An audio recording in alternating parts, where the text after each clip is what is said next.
Magandang araw sa inyong lahat at welcome sa aking channel.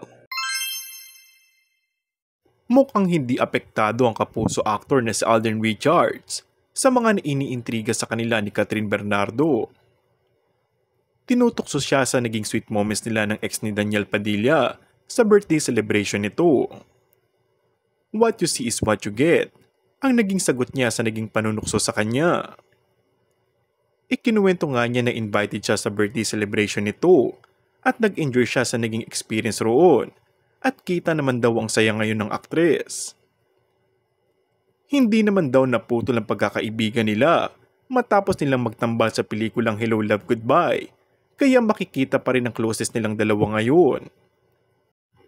Maaalalang nag-viral ang mga litrato at video nila kung saan niya sinorpresa ng bulaklak at mamahaling regalo si Catherine.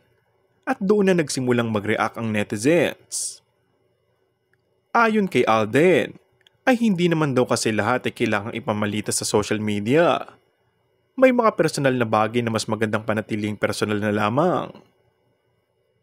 Pareho namang silang single ngayon, kaya walang masama kung sakaling maging totohanan ang relasyon nila.